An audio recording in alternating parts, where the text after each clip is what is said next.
بسم الله والصلاة والسلام على إمام المرسلين وعلى آل أصحابه أجمعين أما بعد السلام عليكم ورحمة الله وبركاته and welcome my beloved sisters. It has been a long time since I have done anything online live for a free event. I used to do so many of these. We used to have a lot of birth story shares, but Alhamdulillah, it's been a busy couple of years.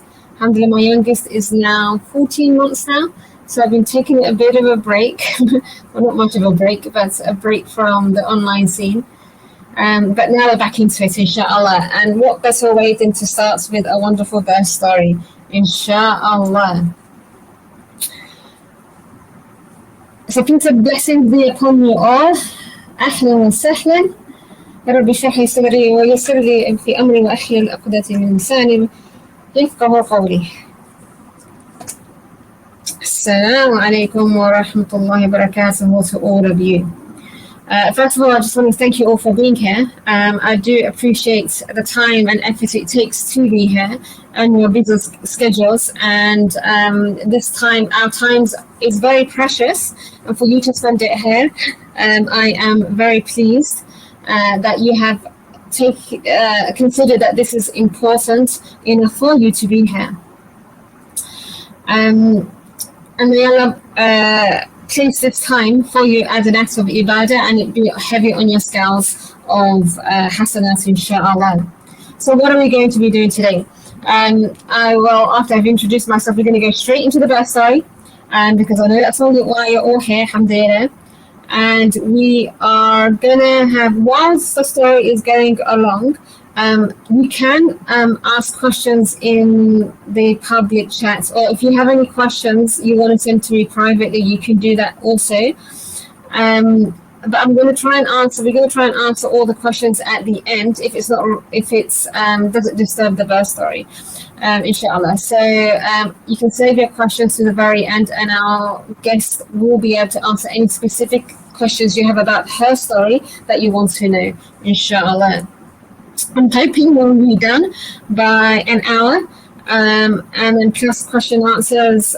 So let's see how things go. An hour and a half, inshallah. All right, so before we get started, for those who don't know me, I find it's quite important to get to know the person that is speaking, that is presenting, because then you get an idea of where this information is coming from. So not much really, but what I do want to share, the most important things is I am a mother, alhamdulillah. Allah has blessed me with 8 children, alhamdulillah. I am a wife, a daughter, and a sister. Now underneath you can see these lists of certifications and everything else, but subhanallah, the most important thing for myself and is who I am and why I actually am in this work is because I am a mother myself. I am a wife, I am a daughter, I am a sister. And being a woman in Islam holds a heavy and a prestigious place. And for me, the health of this woman, the health of this mother, the wife, the daughter, or a sister is extremely important to me. And that's really all I want to say about myself. You can read for yourself the list of certifications, but to be honest, what has made me what I am today is actually the mums that I've actually worked with over the years. What I have learned from the mothers is far more than any book, any exam, any certification. Being present and witnessing these mums, I have learned far more, alhamdulillah. And this is where I am today, alhamdulillah. What are my intentions? Why am I doing this? Why do I do any of the stuff that I do? Number one, to please Allah subhanahu wa ta'ala, our creator and the controller of all of our affairs. To spread the awareness and the need to get educated. For me, it's very important to normalize natural births. And what does that mean? We'll go into another session in more detail about what is a normal birth. Our bodies are our amana. It is a trust. We have responsibilities over them. I try to integrate anything of my teachings through Islamic and a holistic approach. I try to address the mind, body, and soul sharing experiences and facts, and hopefully dispelling myths with the aim to strengthen our ummah and future generations. Now, this is very important to me, the future of our ummah. And that starts with us mothers. And it also begins in the womb for our children.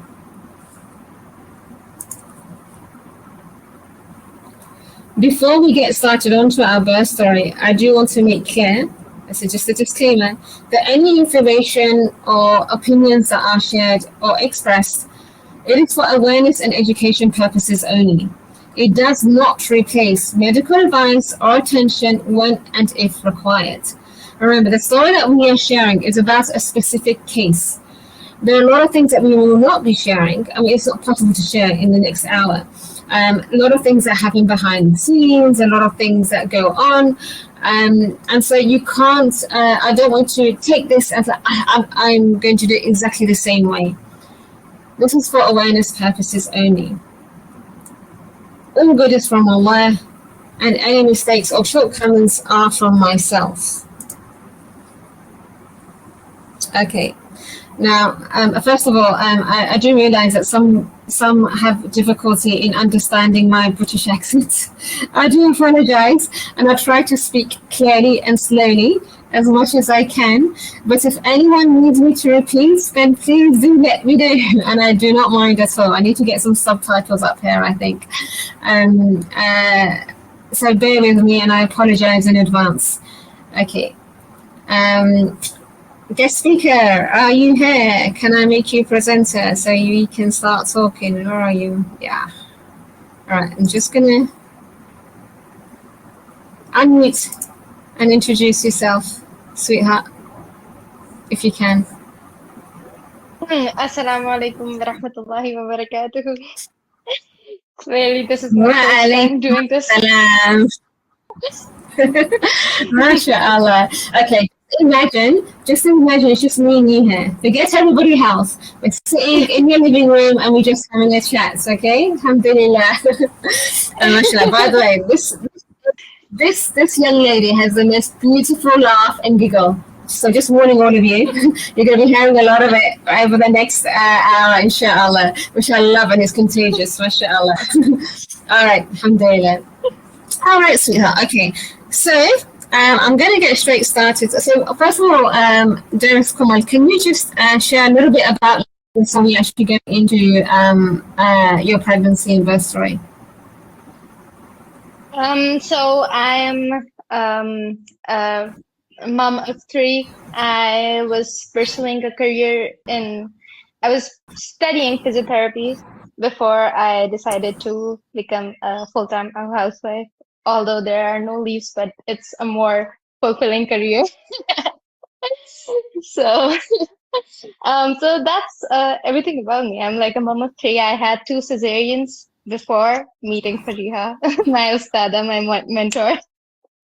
And after that, I achieved a natural physiological birth, alhamdulillah, which everybody around me thought it was impossible, but alhamdulillah. Alhamdulillah. And I like the way you described it as a physiological birth, and we'll come into that a bit later on, inshallah. Okay, so you mentioned that you got your mama 3, mashallah, and you had 2 cesareans before you had your 3rd baby. Now let's start with your first pregnancy and birth then. What happened with your first pregnancy and birth? Well, I got married young. I'm 26 right now, by the way. I'll be 26 in a few days.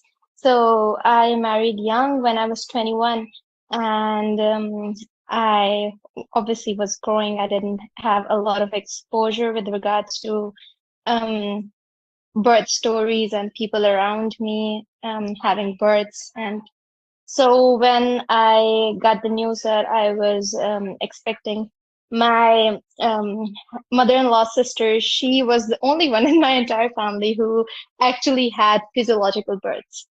Not natural, by the way, just physiological births. So she guided me to her gynecologist, and I was rushed into her care. And she was a good doctor. She was a good doctor. And I had a healthy pregnancy, and everything was normal.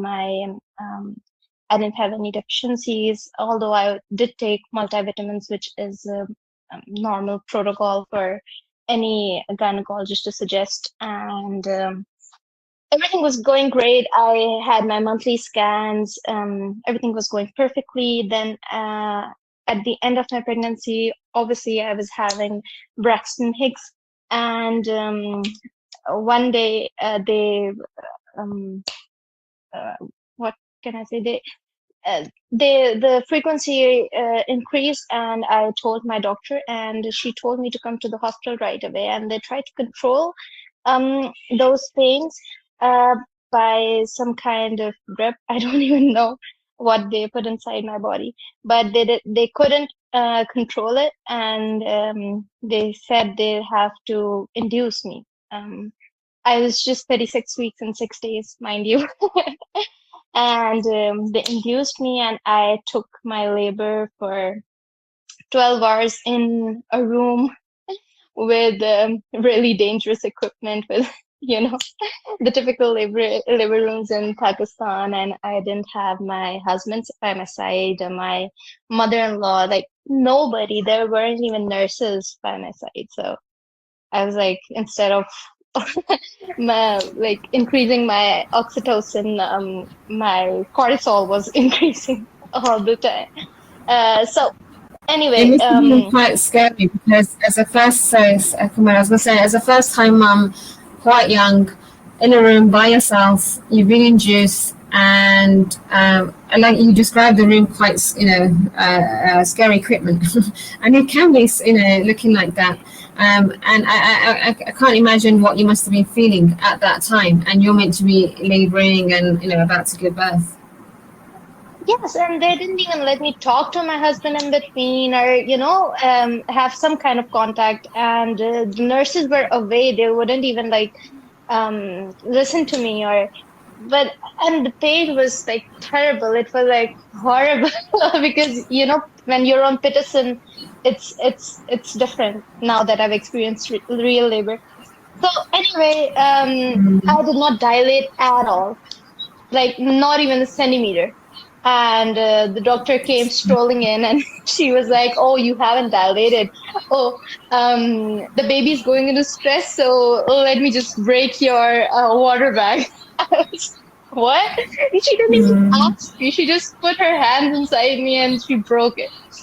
And uh, I could like instantly feel the baby just moving inside me with a lot of force. And then, like, after a couple of minutes, she said the CTG is really bad. The baby's heartbeat is going like it's erratic, and we need to rush you into the OT, and we need to get the baby out ASAP. And I was like, no, I can't go under the knife. And she was like, we have to. And then she called my husband in, she called my mother-in-law in, and she convinced them. And I was like, I can still go through this, I can still, like, I have it in me, I can go through it. But she was like, tell her she cannot, we need to rush her. And they didn't listen to me, they just rushed me in the OT, and they got the baby. And so they but my baby, when they got him out, they like he didn't cry, so they had to resuscitate him. He wasn't breathing, so they had to resuscitate him. And and now I've like recently I read stats that in cesarean babies, when a mother has had a cesarean, the resuscitation rate of the babies increase, because I don't know. So that happened with both my births, by the way. So, and then the baby was rushed out of the room. The baby was kept away from me for an entire night. And then I was able to meet my baby in the morning, just because I didn't know anything about my body or what happened during labor. And I trusted the doctor to do so, to know better and to guide me. But it was just, everything was wrong. And I thought in those moments that everything went right. And she saved my baby and me. So Yeah, I think there's a lot of things that happen as a result of the protocols that have happened, and yeah, it must have been not a very pleasant experience at all to have experienced for that first one. Subhanallah. How was your postpartum for that time? It was really bad because they gave me spinal anesthesia. I had what do they call a spinal headache? Yes, and I couldn't even move my head to the side. And my baby had the mild jaundice, and the pediatrician, the gynecologist suggested the pediatrician, and he gave him there are these glucose in, and oral injections. And we used to feed my baby those glucose things, and he wouldn't feed that well. It was just a disaster when I think about it. It was just really bad, and my postpartum was really bad. I was like I would be angry at like everything, and it was not good. Subhanallah. By the way, just a trigger warning for anyone that's listening in. Some of you may have had previous cesareans or previous traumatic births. Um, uh, if you find this very difficult, then you may be wise to just switch off and maybe come back later on when she starts sharing the third story. I really don't want to. I know the trauma can be quite difficult, especially if it's unresolved. So my du'as for all of you that have suffered this, and may Allah heal your journey ahead. Now, the reason why we're sharing the first and the second one is to put things into context and into perspective so that you can understand how she got to her third baby, inshallah. So, Kumal, I'm going to ask you to move on to the second pregnancy then. So, how soon after did you get pregnant again, and what happened that time? Well, I conceived after I think my first one was 9 months, and again I had the same gynecologist because in my mind she was perfect because she saved my baby. And now that I reflect upon it, I feel so stupid. But so No. I had the same gynecologist. So my second pregnancy was actually I was under a lot of stress in my personal life, and I was really malnutritioned as well. I didn't take care of my nutrition at all. So I had been experiencing cramps since the very beginning. And because I didn't take care of myself at all, like I didn't take care of my body, my mind, my soul, everything. It was just so I had my preterm And plus, you had a small labor was baby. yes, yes. So my preterm labor was triggered at 28 weeks, and I was on bed rest, like complete bed rest for the rest of the pregnancy. I couldn't even sit up because my labor would be triggered, and I had a drip and a couple of injections every single week, and I had multiple doses of progesterone, almost five or six at different times of the day, like in every way possible, orally and inserting it in my body. So it was very traumatic, my second pregnancy. And obviously, the doctor was like, there is no other option. You have to have a cesarean because the gap is too low, although it was, I think it was 18 months. So I didn't know about VBAC at that time, just by the way. And so I had a cesarean was scheduled at 37 weeks because they couldn't wait longer. Um, and my baby was born again with breathing issues. She was resuscitated. I had a baby girl this time, Alhamdulillah. And she was born really small. She was 2.4 kgs. And she was in the NICU for an entire day. And then she had feeding issues as well. She didn't feed for a couple of days, and only then after she latched on. And again, my recovery after this cesarean, it was really, it was much worse than the last one because again, I had the spinal headache again. I don't know what the problem was with the anesthetist in the hospital, but I had Mm, a spinal headache again, and I this postpartum was worse because the pain radiating from my scar, it was really bad. And because I had a toddler to take care of, it was just it wasn't good at all. But like even if like there wasn't a toddler I had to take care of, the recurring scarring tissue was like it it was really bad, and coupled with the spinal headache, and like my body couldn't take it. And after that I was like, as soon as I gave birth, I was like, I'm not going through this again. I cannot. I'm done. yeah, And my husband used to understandable. tell me, yeah, and my husband used to tell me that it's just because you just had the baby, and I was like, no, you don't understand. You cannot understand. It's not because of that. I know my body. I cannot go through this again. I mean, with regards to the spinal headaches that you mentioned, I mean, most women do feel this after they've had a C-section. So I don't think it was just specifically for that hospital or doctor. I mean, I guess some can be worse than others. This is what I've heard. But as well as that is generally the side effects. Or a lot of people tend to think, oh, C-section is easy and recovery is easy and it's just quick and safer and stuff. But the mother, she knows herself how difficult it is. She knows you're the one that's going through it. Like you said, your husband's like, oh, you only just said it because you just had a baby, but I think you knew yourself, having experienced it. SubhanAllah. And Kamal, do you want to share anything about the health of your two babies? Yes, so with my first baby, his immunity was really low. He would have like he would have gut issues from the very beginning. Even the slightest bit of bacteria on like any surface which hasn't been freshly washed, it would upset his stomach. And we would run to the doctor. He was like when he was 3 months old, he had an antibiotic course as well, which is very wrong. But we were completely trusting the medical system, and we were really very disappointed with it.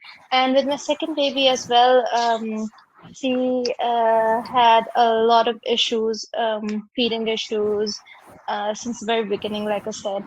And she was malnutritioned as well. Although, Alhamdulillah, I exclusively breastfed both my babies, so they gained weight really quickly. But again, their immunity was really low and has been really low compared to my last baby, Alhamdulillah. But Alhamdulillah. I yes. just want to say that what you went through with your first and second, alhamdulillah, this is from, you did, as parents, you did the best that you did for your children. And it's very important to Mhm. remember this, and anyone that's gone through this, that you did the best according to the information that you had. And it's not about not trusting the medical system. It's just about, you put your trust in them because that's what they're there for. You assume that they are doing the best thing for you. And you weren't aware of alternatives. You weren't aware of the risks or the benefits of certain procedures because you didn't have that knowledge, or neither was it shared with you by those that were in your care. So may Allah reward you for what you went through, and this is all reward, because we're not accountable for things that we are ignorant of, and alhamdulillah that Allah continue to guide you after this. So okay, so let's move on then. So how did you feel when you mentioned you don't want to do this again, but then you did get pregnant again? What happened when you found out you was pregnant for the third time? Well, like I said I was done, But Acha, I came from a big family when I got married.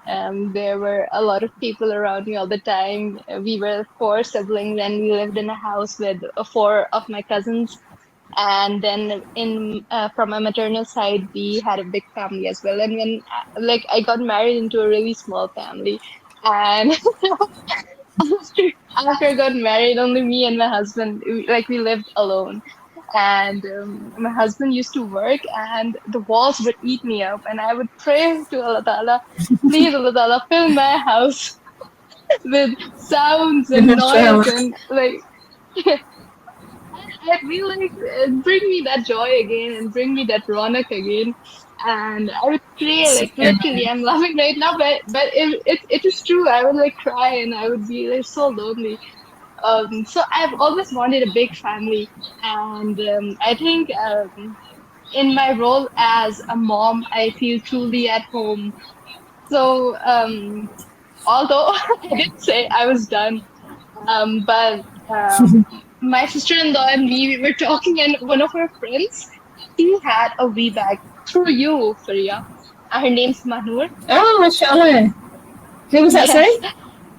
Mahnur. No, Oh, she had a mashallah. home birth, not a VBAC. She had a home birth. Oh, Mahna. I know. Okay, mashallah. And through her, my sister-in-law talked to her, and she, Mahnur, told her about VBACs, and she had 2 cesareans as well. So she told Mashallah. me about VBACs, and then I researched it for myself, and I was like, oh, so such a possibility exists. And I worked on it, and I thought it was a signal from Allah Ta'ala, truly. And I discussed it with my husband. Truth, I thought I was living under a rock when I found out about it. And so I found stories on Instagram, and I read them and about mothers having VBACs after 3 cesareans, after 5 cesareans. And I remember I was so inspired. I was like, whoa, these are super moms, and they have they're really brave. And hey, I discussed it with my husband, and he again did his own research. He didn't take my word for it, obviously. And he was like, okay, that's cool. And he read through it, and he read the stats, and he was like, okay, so you think we can have another baby? I was like, I think so, but yeah, I'm really scared, I told him. We discussed, and then we were like, maybe this is a sign from Allah Ta'ala, and we decided to have another baby. And soon I found out I was expecting, and we were over the moon, and I contacted Faria. Oh, mashallah. Mashallah. Yeah, because I do remember you actually contacted me quite early on. Mashallah. Because most people, come to me later, but you actually messaged me, and actually somebody else messaged me telling me that you're going to contact me, and I can't remember whether it was asking for my details so that they could pass it on to you, subhanallah. And I didn't even realize how it all came about, subhanallah. So what did you do different during this pregnancy and birth compared to the other two then? I completely switched up my life. I had a motto that I have to have the sleep bag. I did not want to go under the knife again. I was like, in no way I'm going through that again. So this time I took care of my physical health. I was the fittest when I was expecting my third baby. I think I was the fittest in my entire life. Even right now, I am not that fit. And I was mentally, I was really fit. I was emotionally so sound, and I really learned through my second pregnancy. Again, everything is from Allah Ta'ala, so that you can learn. And I became really emotionally intelligent. Not to sound very arrogant, but No, mashallah. I could actually see this. I could actually see this because when you came to me at the beginning of your pregnancy, so we've had about 9 months together, mashallah, and I've seen the difference. I've seen the change. I've seen the transition over time, mashallah, and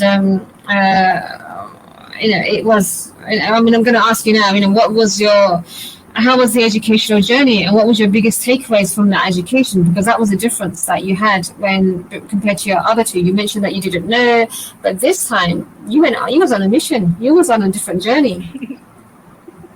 Yes, I would be so invested in those classes. I remember whenever I would there would be the clock would hit the time for class. I think we had it in the afternoon, and I would be there with my Yeah. laptop ready. The kids would be doing stuff. I remember my Mashallah. older one. He once I was taking the class and he had spilled soapy water all over the floor. And I said, "Okay, I'll deal with it later. I need to focus here right now." And I told him to please don't stop. Mashallah. And I'd be so focused Mashallah. and Yeah, I I'd have be to say, making notes. I could tell you was very committed, and I think you really kept the whole class going, mashallah. And I know that was just the beginning, because you was sharing a lot more. I could tell that you was doing a lot more outside the classes as well. I mean, we had people come into our class, but to actually absorb that information, implement it, and take action, that's from you. SubhanAllah. And that's what I noticed. And I felt it was from the beginning. And I could see how, even though there were some fears and anxieties and there were some things going on, I felt every step you was taking, you was getting, mashallah, stronger and stronger, mashallah. Yeah. What was your biggest takeaways? So I think I asked this before. What were your biggest takeaways then? So what was like your game changer? What made you do all these things? I think taking care of my nutrition, because everything everybody can do, and it's easier being fitter, walking around, getting active. Okay, it's like you can incorporate in your daily routine.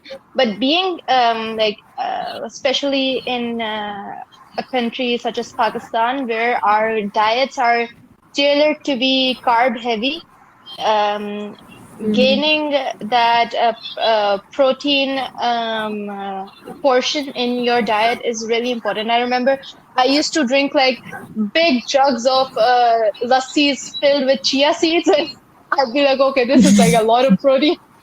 I need to just chug it down. I need to complete my protein intake. And in the beginning, I wouldn't be able to eat a lot. But my husband would be like, "No, you got to do it." And he was my rock. He was my anchor. He was my support system. He was like, "You have to do it. You have to remember. You have to have a feedback. You cannot have another cesarean." I was like, "Yes, yes, yes." And I chucked down the food, scarf it down. So I think nutrition is so important, and we undermine it a lot. Like having appropriate amount of protein, and then the micros as well. Like instead of folic acid, have folates. Like we and again, getting informed, going through the course in detail, and really like taking it all in, absorbing it, incorporating it in your daily life. That's the only way it'll work. Otherwise, like you can study anything, but applying it, actually, that's the difficult part, and that's the part that changes you, and then you keep it with you for the rest of your life. So I think that's really important.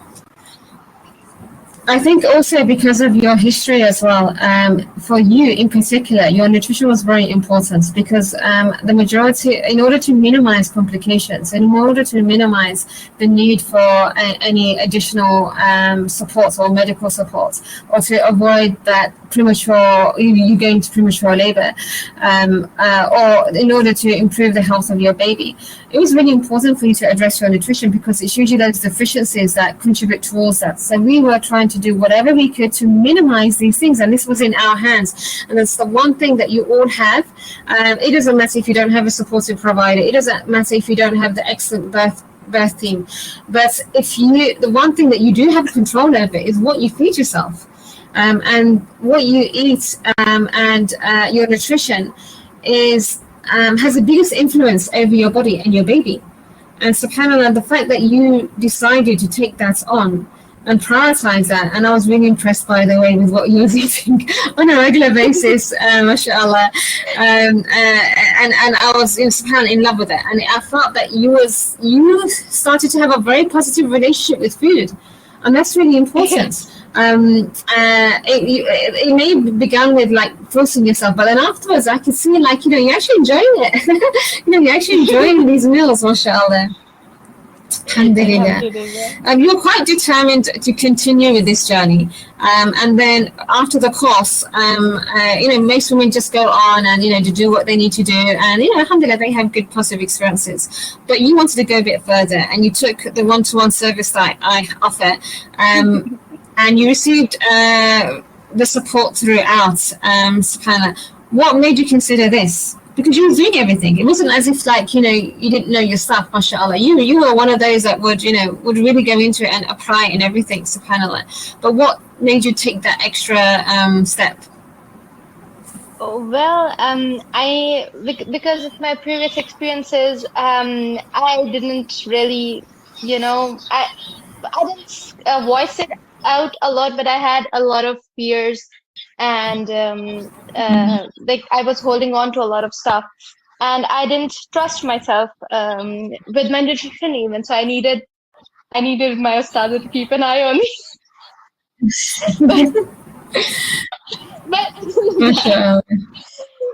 But this was like one aspect, although this was an aspect. Generally, I have to say, having someone, I don't believe women should go through this alone. There should be some sort of continuum of care, to have that support, whether it's a mentor, a teacher, or, it's having that continuous someone to take care of that, to listen to you, to be there for you, to address any, this goes far beyond lab reports and supplements. It's far deeper. And it was because I felt of this one-to-one connection I had with you. I felt it was very easy for me to go on further when it came through to labor and birth and postpartum, because I got to know you so well. And when we're talking about fears and anxieties, and this is what I remember, I don't know if you remember this, but what I remember is naturally, you get nervous. You're afraid, there's thoughts, especially when you're surrounded by people who are saying that you can't do it. You have these doubts. And every time you would go and have some Braxton Hicks or some a lot of activity in your uterus, we worked it out, and it was because every time you was getting stressed. And remember, we hold on to things from our previous birth. So your previous ones, you were having a lot of contractions, and the doctors decided to, just get this going. And I felt this was still inside you. And the moment you relaxed, everything was back to normal again. It was instant. I don't know if you remember this, or whether you recognize this. Yeah, so this was subhanAllah, something that I recognized in you. And I thought, she's got this. This is fast. Every time it was happening, it's like, okay, how are you doing? What happened? What went on yesterday? What are you thinking about? And, mashallah, you're very positive. But like you said, we are holding things deep down that we maybe don't want to share. But once they come out, it's a different story. Yes. So it wasn't like you went through it without any fears and anxieties, because they were there. So how did you address them then? Well, for example, I back of mind, I would say yes, I can do the VBAC, but there's a lot of fear mongering from everybody, because we have a really traditional mindset and all over the world, but especially here, that we have to trust the doctors and everything they say. So I would be like, maybe I cannot do it. Maybe I'll get pressured into it, or maybe I can't. There's this saying, and around me at least, that going through labor is really difficult, and not everybody can go through it. I've heard it quite a lot, and I was like, maybe I'm not built for this. But again, Faria would always tell me, and then we studied that story about Hazrat Maryam alayhi salam, and that really inspired me. And because she was saying that I wish I wasn't even born to see this day, and the amount of pain she would be in to say that. So, and without like anybody by her side, but Allah was by her side. So even if nobody's there with you, Allah is there. So that really helped me. And then I remember there was this one part where my baby was in breech position. I hope you remember, Priya. And Yes. it, he uh, he was constantly in that position, and I was so anxious about it that, and it was in the middle of my third trimester, and I was so anxious. I would always be talking about it and thinking about it. I've worked everything. I've worked everything out to have the perfect feedback, fought with everybody, and now my baby's in breach. And what can I do? But then, like Faria told me exercises and workouts, and she told me to relax, and she told me therapies to help move the baby's head down. But then she shared with me, and I would do those things, but the baby's head wasn't moving down. And she shared with me breech birth videos and articles, and I read them. And when I read them and I saw the video for the first time, I saw a real birth video. And I thought, because I didn't see them before, because I thought they would be too gory and like I wouldn't be able to watch it. But I saw the breech birth video and I really like focused on it. And I saw that woman birth a breech baby with no tears, and she was perfectly fine, and the baby was perfectly fine. And I was like, whoa, this can happen. I was like, okay, if my baby is breech even till the very end, I'll birth him like this. I'll still have a natural physiological birth, and I'll still be able to birth the baby even if he's breech. And then I was like completely relaxed. I was like, okay, even if he's breech, I'm good with it. It doesn't matter to me. I will still be having a VBAC. And like that completely stripped me off of my worries. And I think the credit goes to Faryad for sending me those videos, because in no way a doctor could have told me a VBAC plus a breech birth was safe for me, you know? Alhamdulillah, alhamdulillah. The reason why I actually shared that was because I did actually have a mum that had a breech birth after a VBAC. In fact, we've had a breech birth after a VBAC after two cesareans as well. But this particular one that had a breech birth, her first one was a cesarean because it was breech. The second one was a VBAC. The third one, the baby was breech. And she was like, oh no, this is why I had my first cesarean. I'm not going to go through that again. And then towards the end, the baby was staying breech. And then I shared with her about, well, you've got this possibility, you've got this option if you choose to take it. When she went and saw this and thought, okay, actually, breech is not that scary. That's actually okay. That's not bad. I can do that. Then everything changed.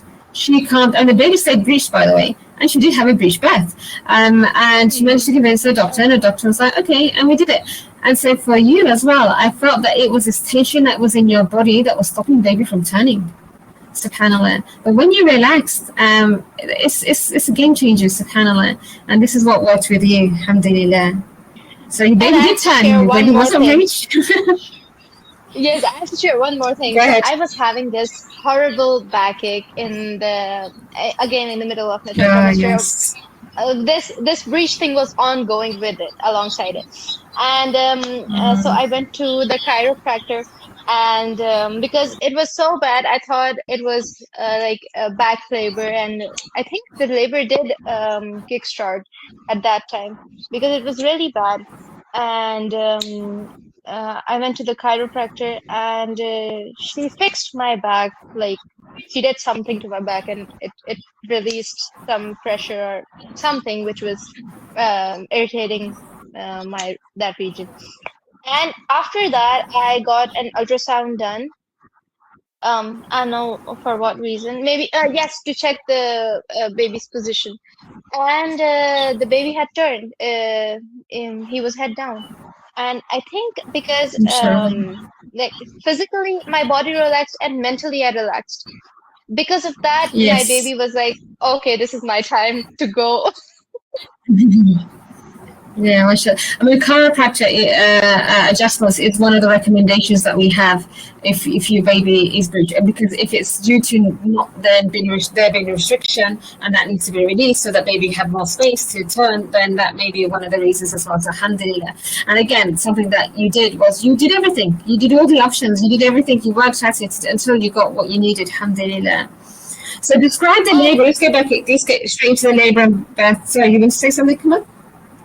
yes, I remember one thing. I've even written it down for everybody, every mom to hear. So when I was having this horrible backache, I went to the chiropractor, and she was a doula as well. So I went to her and I told her about my VBAC decision and my entire journey and how matlab, I was doing really well.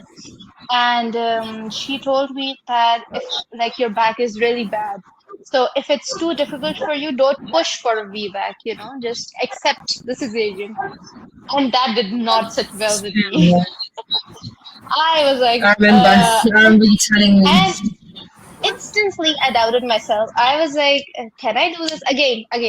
That nagging thought in my head came back.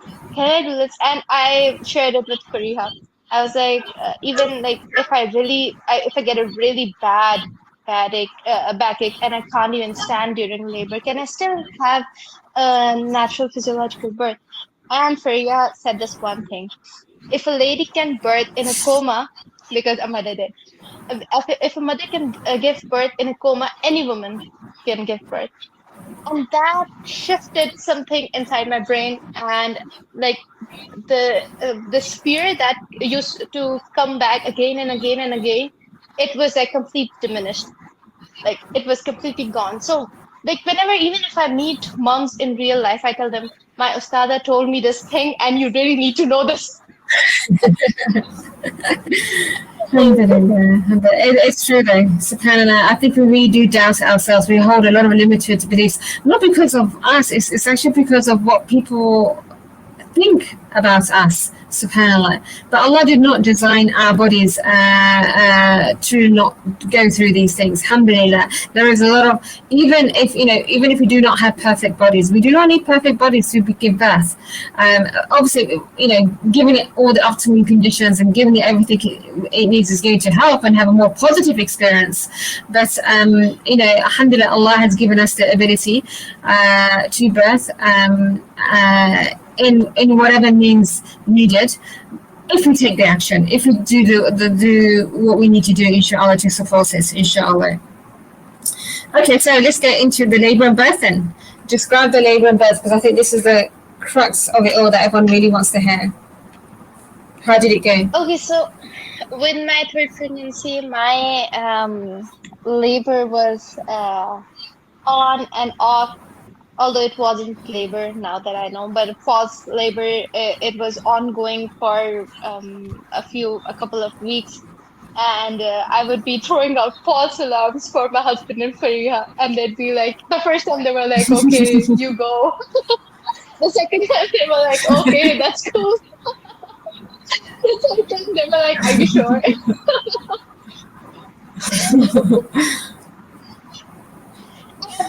And I remember I became so self-conscious, I wouldn't even tell anybody. And one of these times, my husband asked me, "Are you okay?" And I was like, "I feel like I'm in labor, but I feel like if I tell you, it won't be real." And I was like really self-conscious, and I was like, maybe I don't want you to be irritated, and I don't want you to not trust me anymore, not trust what I say. And like my husband told me, even if you tell me that the baby's going to come 20 times over, and like he still isn't here, I'd still trust your instincts. And that really gave me a boost of confidence. And I continued to nag him for the next 2 weeks. And so when my labor did start, I remember the night before, I didn't get a lot of sleep because I was sleeping later because of the baby movements. And Alhamdulillah, my belly was the biggest it has ever been. So turning and, third trimester problems. So they were really getting to me, and I slept like 4 or 5 hours, and then I woke up at 1 in the afternoon, and I was making breakfast for the kids when the contractions started, and I was like, no, these aren't real. I didn't trust myself. And I was like, a surge would come, and I would just hold onto the countertop, and I would just breathe through it. I was like, okay, this isn't that bad. This isn't real. This isn't that bad. And so a friend of mine came to visit, and she was talking to me, and another surge came, and I just closed my eyes and I was breathing through it. And she was like, "Are you okay? Yeah, are you listening to me? Are you okay?" I was like, "Yes, these are just false contractions, just hitting me right now. Yeah, I'm fine. You continue." And I couldn't understand what she was saying. I was like, okay, yeah.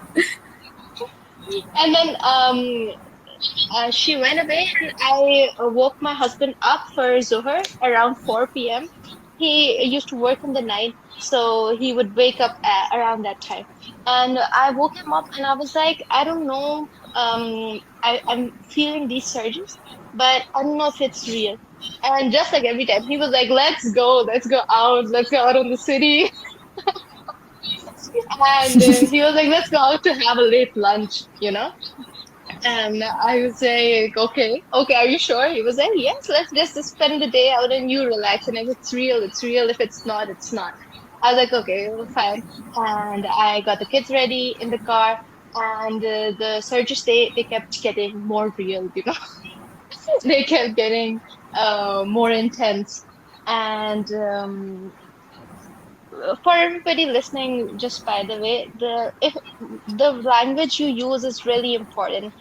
Like if you say the contractions are getting painful, that's incorrect, because there may be contractions because your uterus really is contracting, but it is not painful like everybody says. I'll say till the very Yes, yeah.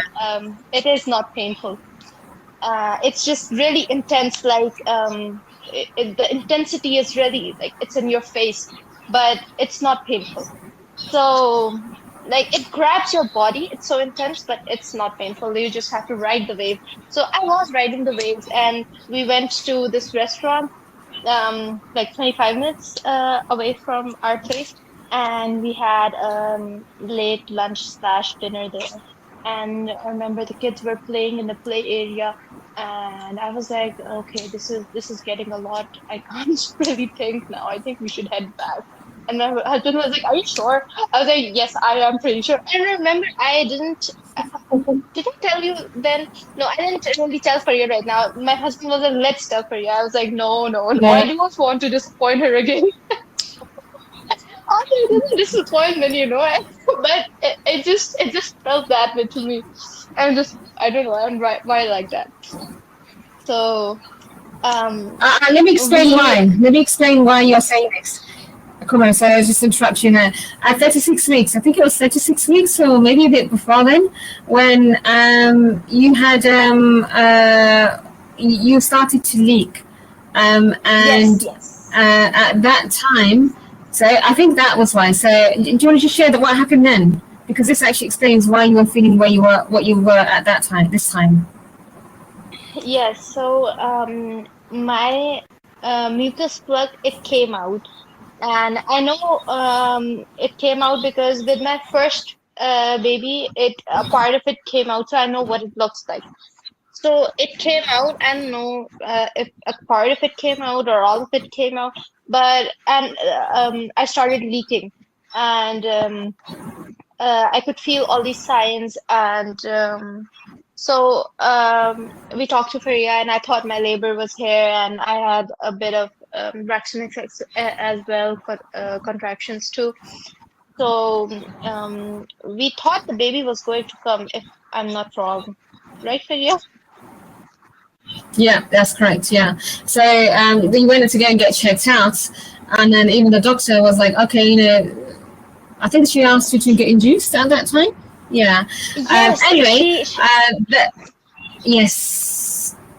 she did ask me to Go get ahead. induced at that time, and Yeah. so I take my niqab usually, but we were in a private room, so I had to take my niqab. I had my niqab off my face, so I could see her read my face during that time.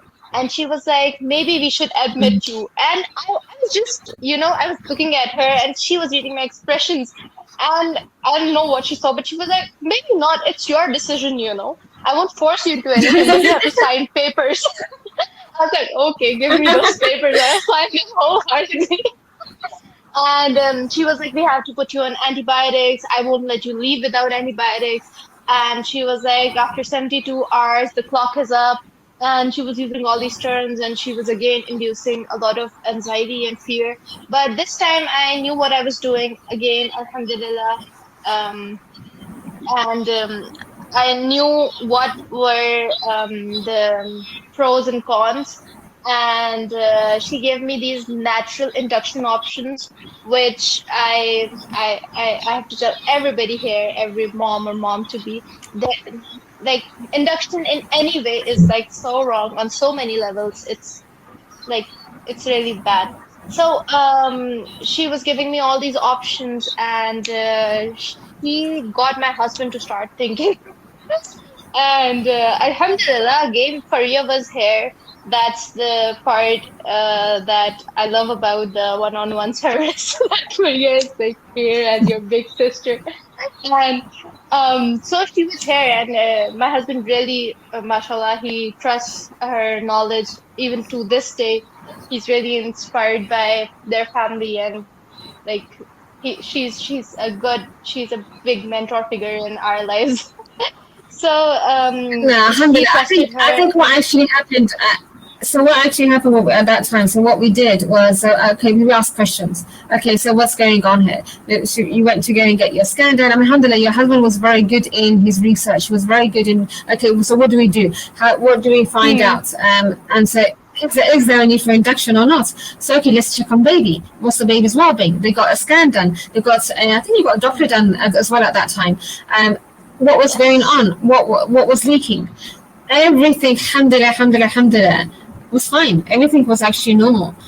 So they were relaxed and they could go back, and they were going to wait and see what happened. And alhamdulillah, they went on for another few weeks before they actually went into natural labor, spontaneous labor.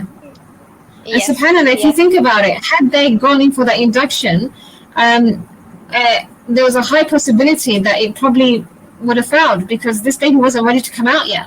It was another few weeks before this baby decided to come out, subhanallah. Yes. And that is due to informed decisions.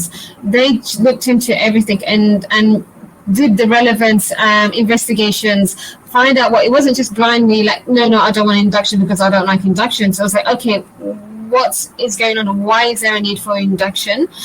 Is the baby okay? Where is this water leaking from? What's happening? I got all the diagnostic tests that this is, which is what I really liked, by the way. Every time she was worried, they went and got whatever diagnostic test that was needed, screening done to make sure that everything was okay. Once everything was okay, they went back and relaxed again. It wasn't ignoring signs. They went and did things, alhamdulillah. And this is what I'm very proud of both of them, mashallah. Yes, I remember one time I couldn't feel my baby's movements for like 4 or 5 hours straight. I was doing things. I was like eating cold things and trying to get my baby moving. And I was so worried. And like Faria reminded me to go and get a scan done, and we instantly went. And in the ultrasound room, the baby decided to just start moving. And I was like, okay, everything's fine. We just came back home, and like life continued as normal. But that happened, and it does happen quite often. But again, informed decisions.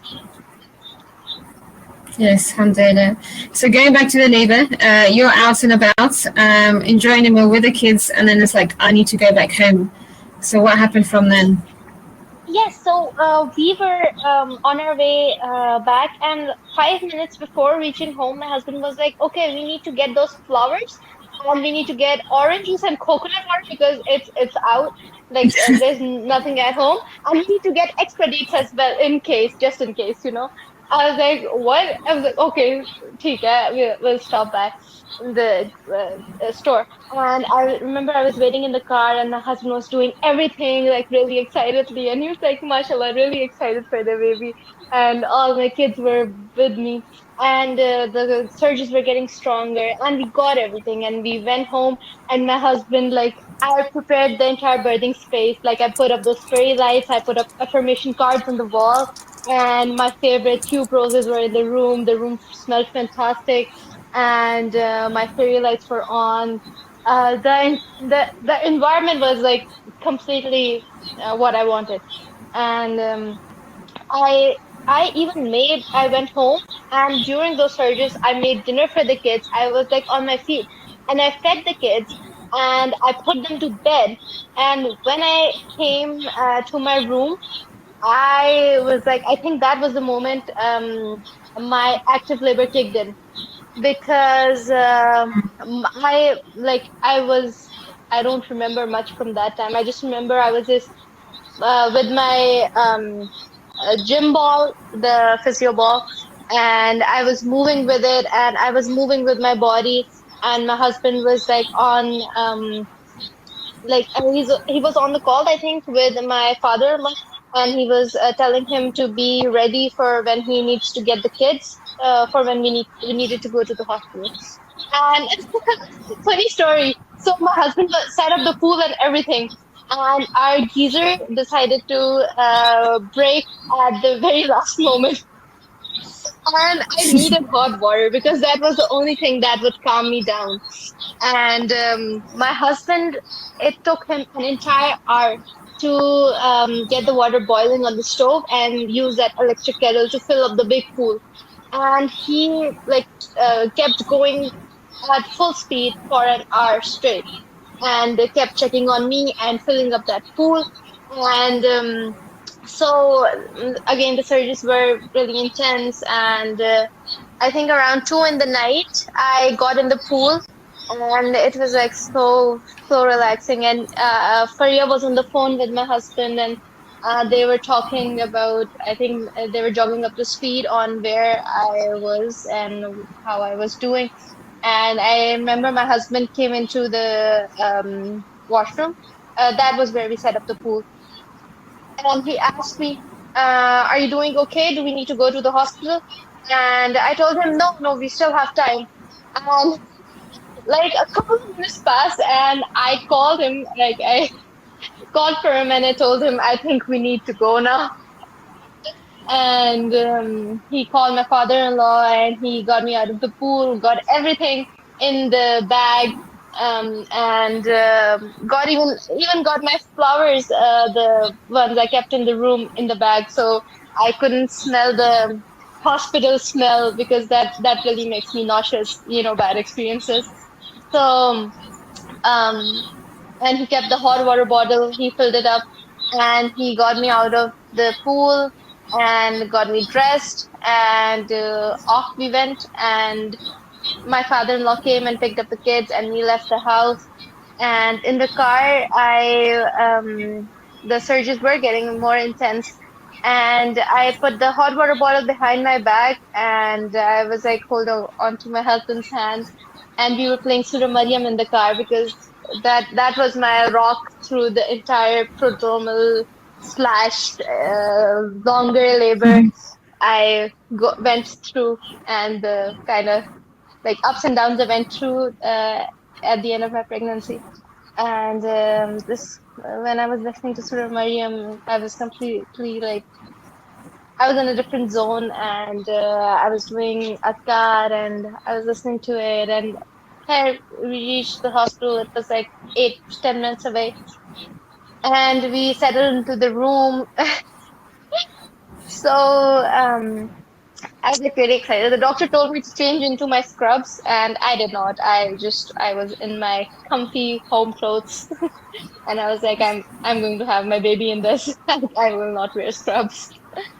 So Inshallah. the doctor suggested that I get an IV in, and because again, you cannot have everything with every doctor. So that was one thing I was like, okay, I'll get it in the canola, but you will not put an IV in. She was like, okay, this is just for emergency purposes. Anyway, so when we went to the hospital, she did a pelvic exam, and I was around 5 centimeters dilated. And after I think a couple of hours, I was 8 centimeters dilated. She checked me again. So in those hours, the surgeries got more intense, and sorry, my husband was completely like listening to me and holding on to my back, the double hip squeeze. I was telling him to do it. His thumbs got really sore, but and I remember he would like leave my back for a second. I would be like, no, no, no, don't, and he'd be on it again, and I could see how tired he really was. But he pushed through for me. So when I think, I don't know, but I felt that feeling when, the baby's going to come. The doctor was like, okay, I'm just outside, call me when the baby's going to be here. And as soon as she left, I felt that surge. I think because I was more relaxed when it was just me and my husband in our privacy. I don't feel comfortable naturally in a lot of and like a lot of strangers, especially medical staff in the room. So it was only natural for me to not feel comfortable during labor. So as soon as the doctor came in, she like I was holding on to the bed, and I was like squatting, and she was like, "You need to like get on your back. You need to do the CTG." I don't remember very clearly, but I think the baby's heartbeat was not really great, and they were like, we need to put an IV in." And I was like, "No, I don't want to." But she was like, "We need to," and um, I think we consulted for you as well, and my husband was like, okay, let's see, and we put the IV in, and I was like, I was in transition. I couldn't like say it out loud, and uh like it was really hurting me. I remember seeing blood in my IV tube because I was constantly uh moving my hand and trying to get it off, but it was really irritating me and hindering my laboring process. And my husband sensed that, and he was like, "You have to take it off. I won't listen to you." And they were like, "No, no, she has to get the fluids in. She's exhausted." And my husband was like, "Get it off right now!" Like he was really strict with them, and they got it off, and I remember I was in such bad pain. And the doctor, she flipped me on my back, and she was like, I have to check you. And I was like, do not touch me. And I remember her raising her hands in her air, and she was like, okay, I'm not touching you. I won't touch you until you allow me. And I was like, yes, do not touch me at all right now. And she backed off, and then they got that canola off of my hand along with the drip. The canola came off as well, I think. And my husband fed me a couple of dates. I couldn't eat. Um, oh, I forgot about that part. So I was 9 centimeters dilated. I'm sorry, I'm switching back. I was 9 centimeters dilated before all this, and my water bag was still intact. And the doctor was like, the baby can go into stress. they can move into stress, and you have to get your water bag ruptured. And I instantly, my first birth flashed in my eyes, and the water bag rupturing, and I was like, no, no, you cannot. I was like, no way. In this world, am I letting you touch me right now? And she was like, no, we have to. I was like, no, no. Either this water bag will rupture naturally, or like you just leave me alone. And she was really, really determined and focused on rupturing that bag. And my husband as well, he agreed to it, and we had a consensus. Okay, it's not the kind of rupturing I had in the first birth, and that I was dilated enough to go through it.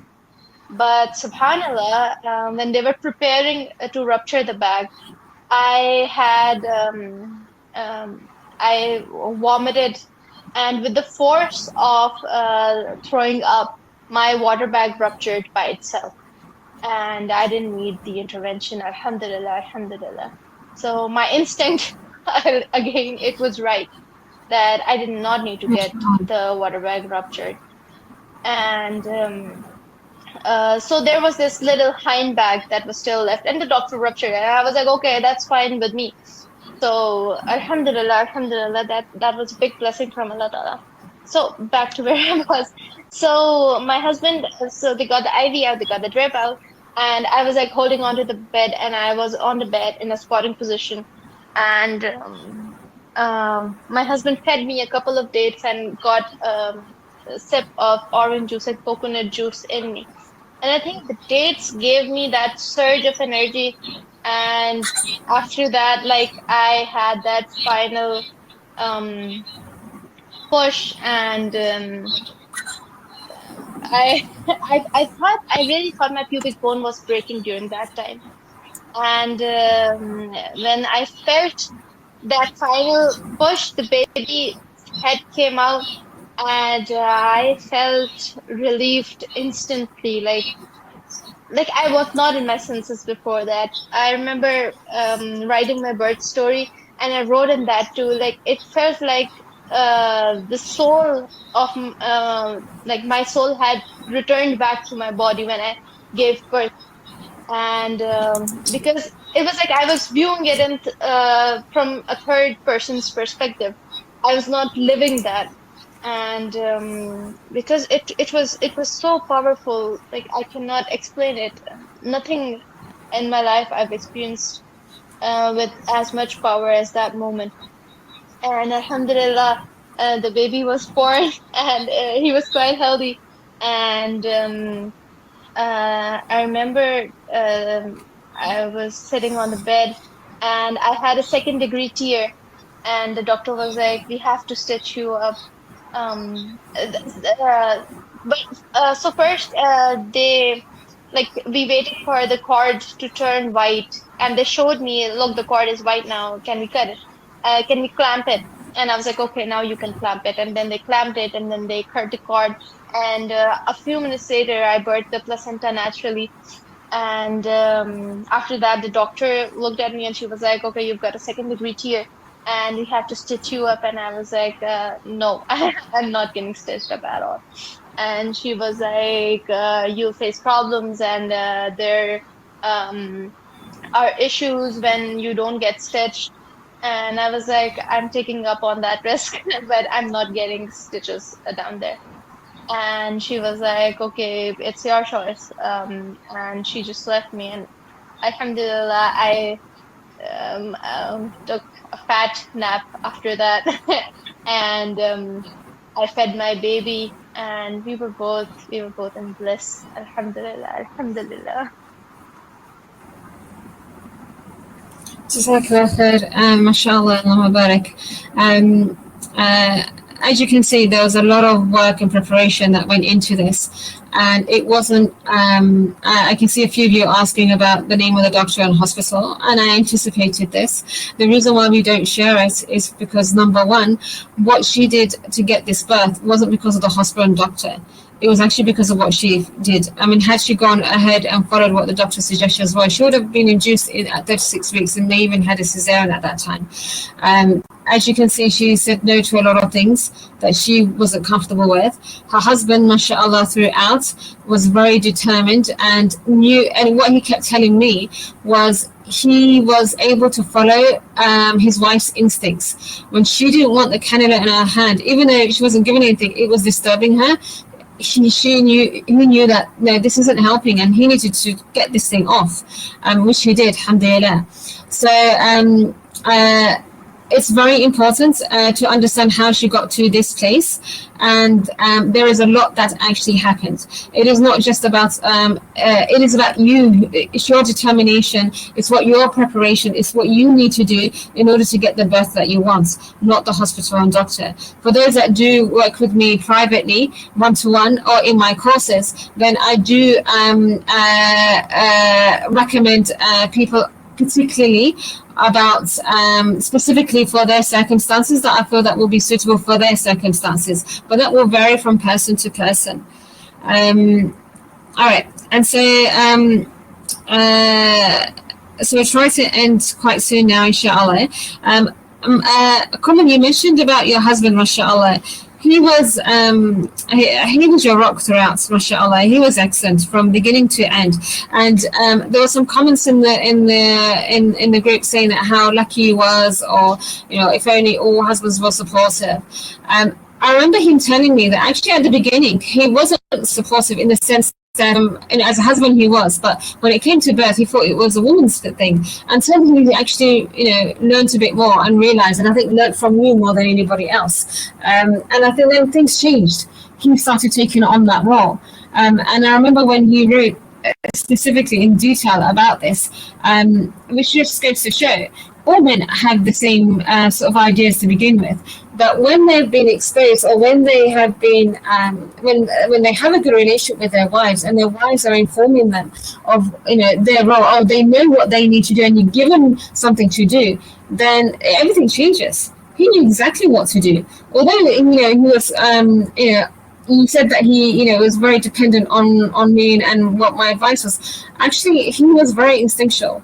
He was very he knew you, and that's how he was able to make the correct decisions, the informed decisions that he was confident in, and as well as you, mashallah. Yes. Many men want to get involved, but are nervous or do not know how they can support their wives. As a wife, what advice can you give to other women to encourage their husband's involvement? Any advice for our listeners who are planning for a VBAC? So 2 in 1. Well, first of all, I think getting informed yourself should be the priority, and then passing on that information to your spouse, because naturally he will want to be included.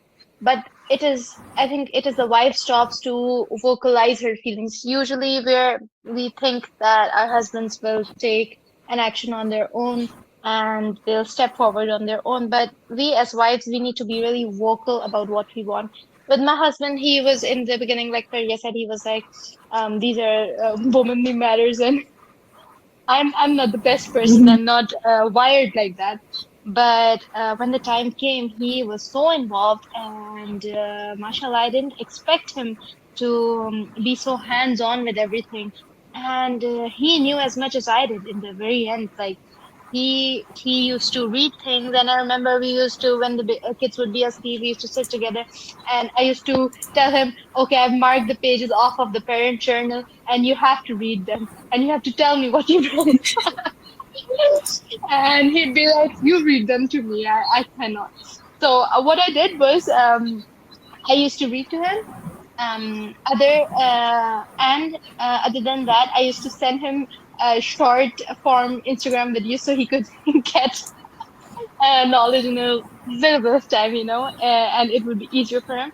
And I would talk to him about things. Like I would really talk to him about things, about everything I wanted him to know. So that way, he got all the knowledge. And again, another piece of advice would be to, for the husband especially, to be the qawwams, their wives need them to be. Like, protect them when they're not able to protect themselves. Like when you're in transition, even to this date, I don't remember a lot of things, but your husband's there and he can take a stand for you and he can voice everything out for you. And like, I think husbands and wives, they're in sync. So one feels, the other person feels as well. And that's so important, that one person who's feeling everything and isn't able to voice it out, the other person does it for you. And that's the, I think the delivery room, the birthing room, the birthing space is the place where a Qawwam really shines through. I agree. That's my advice. Yeah, I agree. And also what Pira is saying as well, she's also saying that taking the course and it takes your marital relationship on a deeper level. You fall in love more deeply for each other, subhanAllah, and feel their care and respect for each other, subhanAllah. Even when they're there and they're witnessing this birth of your baby, it's on a different level. When they are there supporting you through your health, when they are there supporting you through, it just taking you, holding your hand, just being present, not even doing anything, that makes a big difference. But this, we also have to open up to them. We also have to be in a position to invite them into this space. You can't block them out. This is and this is something that goes far deep. I mean, when I'm working with mums, and for those mums that I've worked with that are here, I can see in the group, you will know that we go deep. This is not just about the pregnancy. We talk about relationships. There's so much more that goes in that indirectly affects every relationship that we have. And this is vast. SubhanAllah, you're about to become a mother again. And every time you're building another relationship with the ones that already exist. And it's not meant to ruin those relationships, but rather it's to strengthen those relationships. And with every child comes its risk. And part of that risk can be your relationship with your husband. It can be the healing for a past birth. It can be strengthening siblings relationship. Whatever it may be, maybe it's going to strengthen your relationship with your own mother. But this is the risk. It's not just in the form of wealth. This is the risk that comes, subhanAllah. And you will see it with every single child. It comes this way, whether it's a healing birth, whether it's a renewed relationship that you have. Alhamdulillah, this is all from Allah. But we have to put the effort in. We need to see, okay, every journey is different. And I want everyone to make dua for Kumar and her husband and her family, and Allahumma barik for them, and may Allah ease their affairs in the future, now and in the future, and may Allah ease the affairs of everybody here that is listening, and their marital relationships as well, and their children and their health, and may everybody have the birth that they want as well, inshallah. And it's very important that we want the best for each other as well as for ourselves. So that we continue to make dua for each other, so that the angels can say, and for her as well, the one that is making dua for this other person, Ameen, and for her as well. So this is very important, that we want for each other what we want for ourselves, inshallah. Okay, we're going to go ask some specific questions if you have any questions. But before you go on to that, I just want to share, if you also want to have a positive story too, then take action today. For those that know, I have regular classes, regular batches. I have one coming up this month. I have many that do it again and again and again, because every time we do a cohort, it's different. We evolve. I am still learning. I'm bringing something different every time. Every group is different. They bring different things to me. We cover different things. Alhamdulillah. It includes the full Amani Birth Blessed Start content. So get in touch. The next one is starting in a week or two time. And take action, and let the journey begin, inshallah. All right, so questions. More questions. Any specific questions you have for Kamal while she's here? About the pregnancy, about your own pregnancies, anything that you want to share? Don't know if there's, I'll go back up and see if there's any questions in the comments.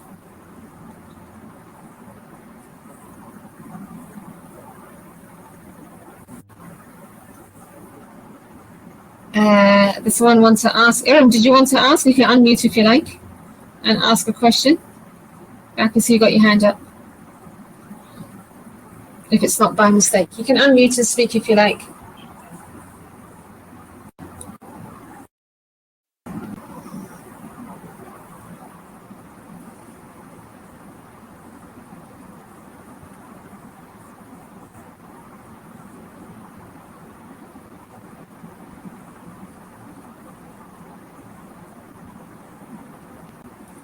Just going out to see if there were any questions that weren't answered.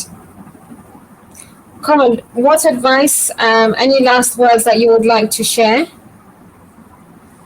with our listeners? Well, one thing that I would like to share, which is I think the most important thing, is that when you, first of all, when you have access to knowledge, especially one knowledge which is applicable, which is important, and which is necessary for you, your family's life, your body, take that chance. And when you find a mentor that you trust, hold on to them and listen to them. Your life will really change, because there's this saying in madrasas here. I attended the madrasa there, and they say listening to the ustad, even if you don't know they're right, brings barakah. And when you really accept someone as your ustad or ustada, then it really brings barakah in your life and your decisions. And so those are my final words.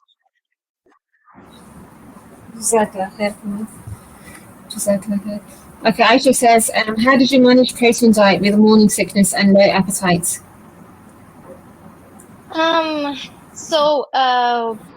Actually, protein diet is the solution to it. When you have a high protein breakfast, that is how you manage morning sickness. Especially with me, I gradually increased my diet, but I had like a heavy protein breakfast, like 3 eggs in the morning every day.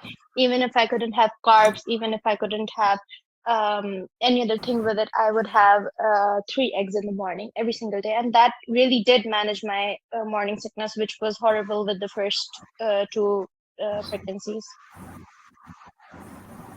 Inshallah.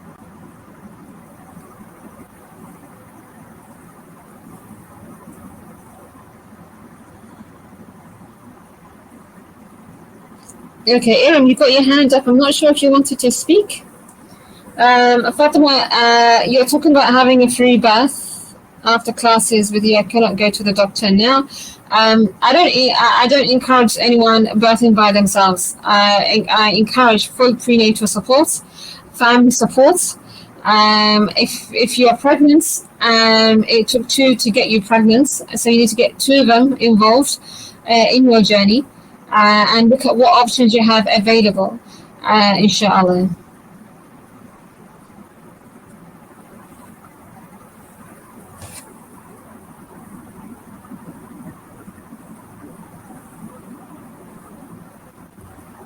Okay, Alhamdulillah, I mean, we found a doctor that she could, I mean, it wasn't the best, and you were not going to find the best people out there. Alhamdulillah, there are more and more people across the world. But Allah actually opens those doors. Allah increases the barakah in that person, in that journey. So you have to take the action, and Allah's going to give you what you need, inshallah. But it's about taking the action and implementing what you need. And this is mentally, physically, spiritually. It is not just about physical needs. We address all needs. Because, as human beings, we have a mind, we have a body, and we have a soul. You neglect any one of them, and we're going to be deficient. So in order for us to have a wholesome journey with regards to education or anything in life, we need to address our mind, body, and soul. And I think this is really what I want to say with all the messages that are coming through, and probably as my final thing that I would like to say on this matter. With regards to how you want to move forward, inshallah, starts with educating yourself first, address your physical, mental, and spiritual needs, and strengthen your relationship with Allah, and then Allah will strengthen your relationships with everybody else. Doing things for His sake, protecting your amana, and then you will see the barakah. Allah will, and make dua for what you need, and Allah will make it will make it happen for you. Make dua for the impossible. With the 10 days of the Hijjah coming up, these are the best days of the year. Make dua, increase your du'as during this time, inshallah. I'm extremely grateful for all those that hang on. We're an hour and a half, mashallah, and I appreciate all of you for that. We're able to stay until the very end. Nazis asks, does any previous trauma hit you during delivery? If it is, how did you manage it? Come on, this is for you. Actually, before this is for delivery, you have to address all your traumas, and you have to work through them, and that's the only way you avoid them during birth. So that's what I have to say, because I don't think any previous trauma hit me, because I had processed them before, I had written them down, I had thought about them, cried over them, and went through everything beforehand. I'm sorry for I think I have to leave now. My youngest is crying, and he cannot be without me at this point. Of course. Lots of love and hugs to him and to you and to all of your family. May Allah reward you in dunya and in akhirah, and make this both a sadaqah jariyah for you, and especially when it inspires many others, inshallah, to take the same path, inshallah. Jazakallah khair, Kumar. Ameen. Jazakallah.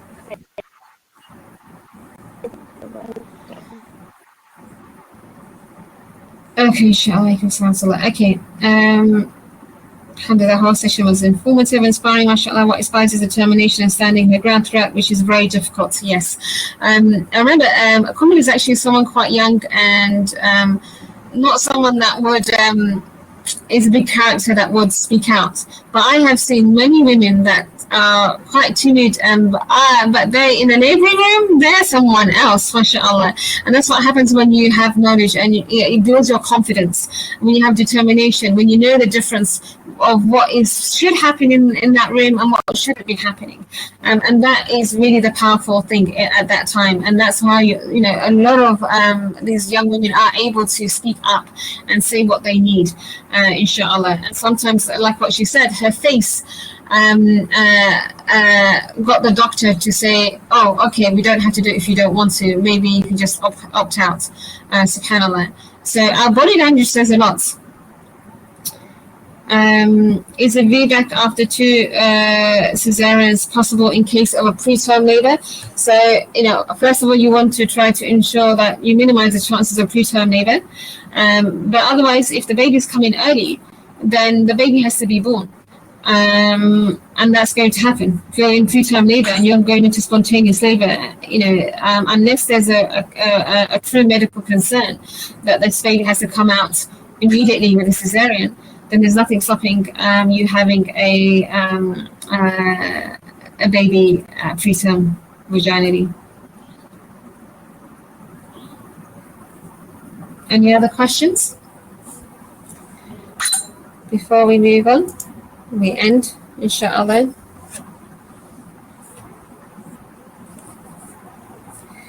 So for more information on any of the courses, the one-to-one service, the one-to-one consultation, whatever it is that you need, you can contact me directly, inshallah. You can listen to more birth stories on the YouTube channel. We've got some there from the past. I will be trying to make this more a regular feature.